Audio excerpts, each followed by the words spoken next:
There is a kind of love that doesn't have a clean name, not the kind that ended because someone was cruel or unfaithful or slowly stopped feeling. Those endings are devastating, but they have a shape to them.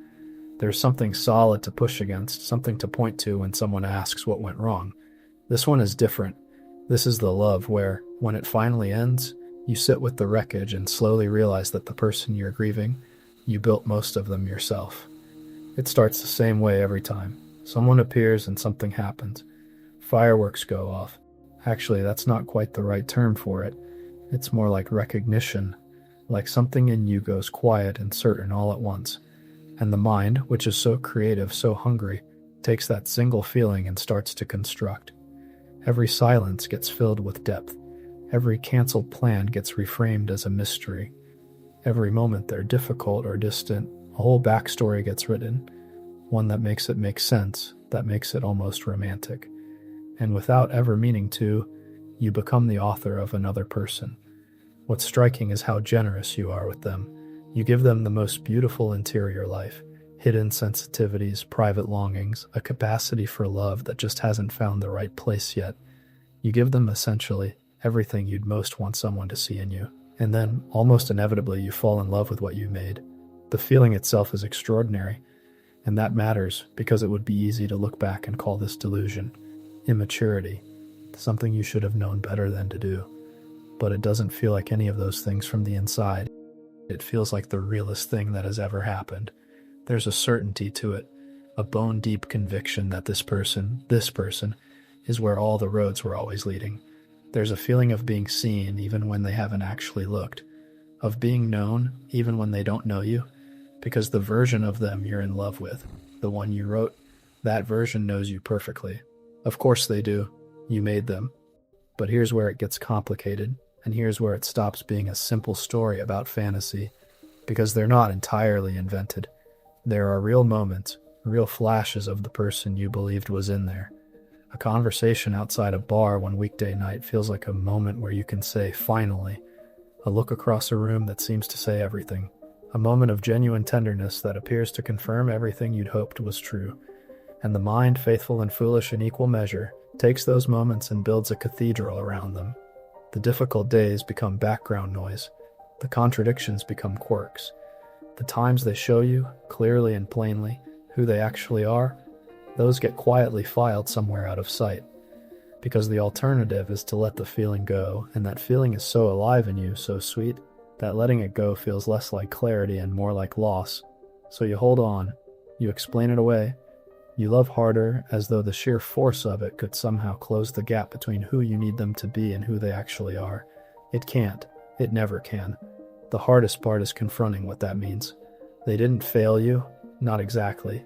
They were just living their lives, probably confused by how much weight had been placed on them, by how high the pedestal had been built, by how betrayed you seemed when they did nothing more than act human. They weren't the person you wrote. And how could they be? How could anyone be? What you fell in love with was a gap, the space between who they were and who you needed them to be, and that space was filled entirely with you.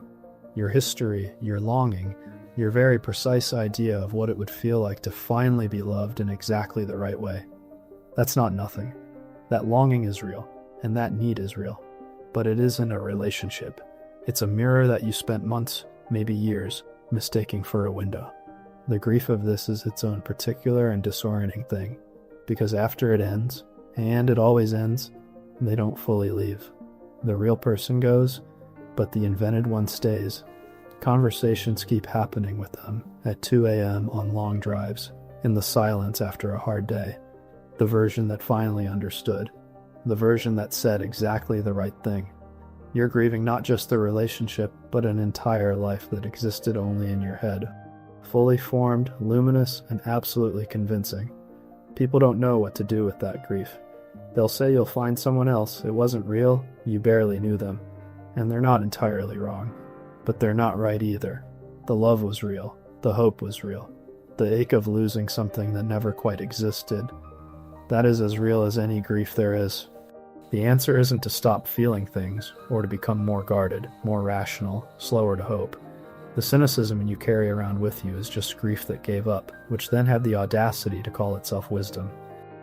If there's something you should take away from what I've been saying, it's this. Learn to sit with someone before you start writing them. Let them be boring sometimes. Let them be contradictory and unremarkable and occasionally frustrating. Let them show you who they actually are when they're not performing, not trying, not lit up by whatever particular magic the first meeting cast over everything. And ask yourself honestly, in those early weeks when the feeling is most intoxicating, is this a response to who they are or to how they make you feel? Because those are not always the same question, and the gap between them is exactly where this story begins. If you catch yourself explaining away the same thing for the fourth time, stop. Not to give up on them, but because by that point, you might be protecting a story more than a person.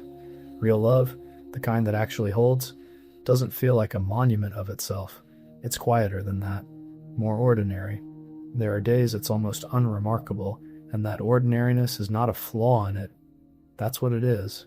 It's built on something true, on someone who has actually been seen. Not the shining idea of them, but the real thing.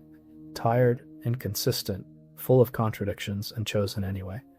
That's the only love that doesn't ask the other person to be something they were never able to be. Let the invented one go. Look at who's actually in the room.